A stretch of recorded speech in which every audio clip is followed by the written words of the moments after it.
a mass rally organizers in the Kim Il-sung Square vowing to carry through the tasks set forth by the country's leader Kim Jong Un in his New Year address in Pyongyang, North Korea, Thursday, January 4, 2018. JON CHOL JIN, at United Nations, North Korea is flouting UN sanctions on oil and gas, engaging in prohibited ballistic missile cooperation with Syria and Myanmar, and illegally exporting commodities that brought in nearly $200 million in just 9 months last year, according to UN experts.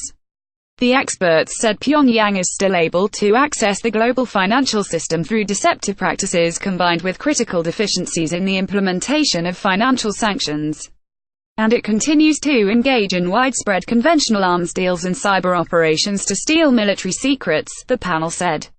The experts' report to the UN Security Council, obtained Friday by the Associated Press, said North Korean diplomats continue to play a key role in the country's prohibited programs. The Council has imposed increasingly tougher sanctions against North Korea in response to its nuclear and ballistic missile tests. The latest resolution in December, in response to the launch of a ballistic missile that Pyongyang says is capable of reaching anywhere on the U.S. mainland, sharply lowered limits on North Korea's refined oil imports and authorized the inspection and seizure of ships suspected of smuggling banned items including coal and oil to and from the country. U.S. Ambassador Nikki Haley said sanctions now ban well over 90% of North Korea's exports reported in 2016. But the panel of experts said the expansion of UN sanctions hasn't been matched by the political will, international coordination, and allocation of resources to implement them. This year could represent a critical window of opportunity before a potential miscalculation with disastrous implications for international peace and security, the experts said. According to the report, the panel investigated North Korea's ongoing ballistic missile cooperation with Syria and Myanmar. It also investigated illegal ship-to-ship transfers of oil comprising a multi-million-dollar business that is driving an international network of brokers and ship charterers as well as unwitting global commodity trading companies and oil suppliers. North Korea also continued its illegal coal exports by combining deceptive navigation patterns, transshipment through third countries and fraudulent documentation to obscure the origin of the coal. The report said North Korea exported coal to China, Malaysia, South Korea, Russia and Vietnam in 2017 in violation of sanctions. It said a network of foreign traders responsible for violations of the coal ban operates through numerous front companies registered in Australia, British Virgin Islands, China, Hong Kong, Marshall Islands, Samoa, Seychelles and the United Kingdom.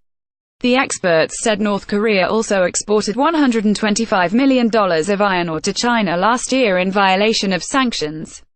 The Security Council has slapped sanctions on 7 vessels for illegally transferring coal and petroleum.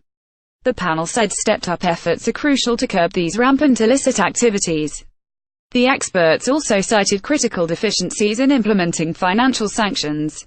North Korean financial institutions, including banks which have been sanctioned by the Council, maintain more than 30 overseas representatives who live and move freely across borders in the Middle East and Asia, where they control bank accounts, facilitate transactions and deal in bulk cash, the report said. The experts said North Korea is also exploiting a key vulnerability which has enabled the country to easily create front companies offshore in Asian financial centers where they leverage assistance from other nationals and use the firms to open accounts and move money worldwide. The panel said its investigations highlight the activity of intelligence agents and other individuals acting on behalf of sanctioned North Korean entities who operate bank accounts in Europe and the Asia-Pacific and use diplomatic passports and diplomatic plated cards to cross land and air borders with less scrutiny.